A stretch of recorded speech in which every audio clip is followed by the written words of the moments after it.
7:27, está en línea la diputada nacional de la UCR, Carla Carrizo, que ha seguido muy de cerca, un tema que es un flagelo en el país, el abuso sexual infantil. Las causas que terminan con condenas son ínfimas, pero también son muy pocas las denuncias. Y el drama que tenemos con el abuso sexual infantil es que el violador, el abusador, el pervertidor, está cerca. En general es un familiar. Y esto del abuso sexual infantil atraviesa todas las capas sociales. No discrimina y no distingue en este sentido. Pero es un hecho verdaderamente terrible. Carla, ¿cómo le va? Buen día. Buen día, ¿cómo están todos? Bien, usted ha abrazado este tema de manera muy particular y de hecho, la verdad, como periodista se lo agradezco porque hay un cambio en la normativa, pero la estadística sigue siendo traumática, ¿verdad? Exactamente. Mira, yo les agradezco muchísimo el espacio porque, como vos decías, esto atraviesa todas las familias, todas las clases sociales, todas las provincias y necesitamos saber, necesitamos visibilizar este tema porque el secreto no protege. Entonces también decir que hay muchos avances, hemos tenido muchos avances en cómo aprender a cuidar la infancia en Argentina. Y estos avances tienen que ver con esta ley que vos mencionás, que es un gran cambio, porque con una pequeña palabra protegemos a un montón, que es que el delito de abuso sexual infantil esa no es de instancia privada, sino pública. ¿Qué significa esto? Que no hace falta que el tutor, los padres ratifiquen la denuncia, sino que el fiscal actúa de oficio cuando hay una denuncia. Y eso significa que cuando el abuso ocurre, la justicia actúa y no espera 20 años como ocurre hoy, que en general las víctimas denuncian de adultos. Es decir, a ver, Carla, es muy importante este cambio. O sea, aquí, antes de la modificación, hacía falta que el padre, que el tutor, que la madre ratificaran la denuncia. Y muchas veces una madre no quiere denunciar al padre por el abuso de sus hijos, muchas veces no quiere denunciar al hermano mayor, al tío, al primo. Hoy de repente, si uno se entera que una criatura está siendo abusada, puede denunciarlo y el fiscal actúa sin necesidad de que los padres, que muchas veces pueden ser cómplices por acción u omisión, ratifiquen la denuncia. Exactamente, y esto es un gran cambio porque ayer miré ese artículo de María Ayuso de La Nación que estuvo excelente. Eva Giberti, que es una especialista en infancia, decía algo que es tan cierto. ¿Por qué no hay ratificación de denuncias? Porque hay abusos sin denuncias y sin denuncias es injusticia. Porque en realidad las familias que conviven con un abusador no es una familia, es una ficción, porque es víctima todo el contexto social, digamos, de violencia familiar. No olvidemos que el abuso sexual es una intensidad de violencia máxima frente a un menor, es decir, es una simetría y un abuso de poder total. Pero si hay una víctima, que es una niña, digamos, la familia es víctima, es tóxica de violencia. No es familia eso es ficción, pero romper esa percepción es muy fuerte. Por eso necesitamos que la justicia ingrese. Los niños no son objetos, son sujetos. Pero decir que hemos avanzado mucho en esto también. Esta ley.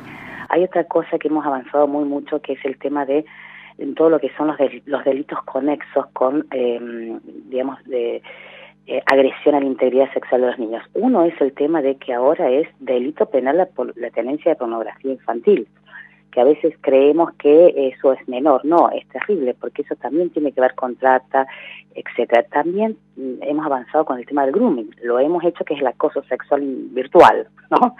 También es delito penal, es decir, que hay toda una serie de medidas que tratan de qué cosa, de proteger, de aprender, de enseñar, de visibilizar estos temas que tienen que ver con la agresión a la integridad sexual de los niños. Bueno, ¿qué sucede con el tema de la prescripción de este tipo de delitos? Porque de repente hay criaturas que fueron víctimas toda la vida y en un momento se dan cuenta, toman la decisión, lo maduran, tal vez han pasado muchísimos años y deciden denunciarlo. ¿Hay tiempo, hay margen?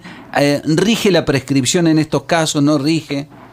Exactamente, para los adultos que de alguna manera fueron víctimas de abuso sexual cuando eran niños, los protege la ley de imprescriptibilidad, que fue la gran ley Piazza. Roberto Piazza fue el que de alguna manera militó, llevó esto al Congreso.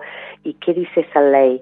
Que en realidad los plazos de prescripción empiezan a partir que el adulto denuncia. No importa si eso ocurre hace 20 años, importa cuando lo puede decir, lo puede denunciar, lo puede hablar. Justamente, la ley Piazza, ¿qué hacía?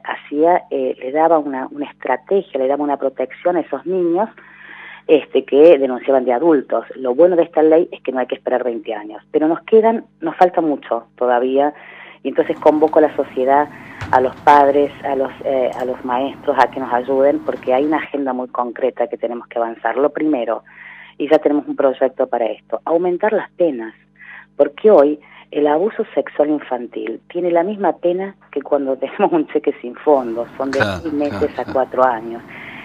Hay que elevar el umbral para violar la ley. Si violar la ley es fácil, todo el mundo la va a violar, y con los niños tenemos que ser absolutamente rígidos. Más penas para el abuso sexual infantil. Segunda cuestión que es importante, proteger a los que denuncian, porque vos decías la magnitud de los niños víctimas ocurre en las familias, pero también ocurre en las escuelas, ocurre en los hospitales, ocurre en los clubes de fútbol, ocurre en las iglesias, y entonces tenemos que proteger a los que denuncian. Muchas veces, sobre todo en los pueblos chicos, los maestros no denuncian porque están expuestos a la violencia de quienes no quieren que esto se sepa. Bueno, hay que proteger a quienes denuncian, porque en los ámbitos públicos las autoridades, el médico, los maestros, el director técnico de un club, lo vimos con el tema de River, están obligados a denunciar, pero a veces no lo hacen porque se sienten en absoluta orfandad. Hay que proteger al que denuncia, darle ese acompañamiento para que sienta que la ley lo cuida.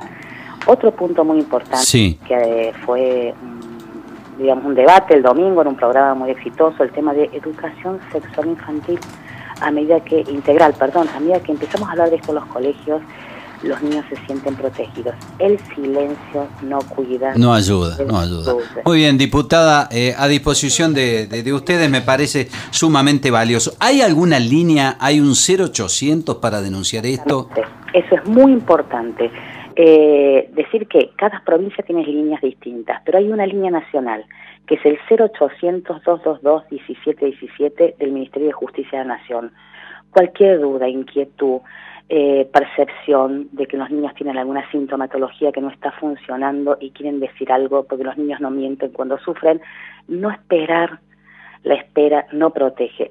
Automáticamente llamar a esta línea de que ellos saben derivar. Diputada, muchas gracias. Que pase buen día, muy amable. Muchas gracias. Hasta luego. Le dimos el espacio necesario porque es un flagelo. El abuso sexual infantil. En general, el pervertido, el depravado, el degenerado, el abusador está cerca, y es un familiar.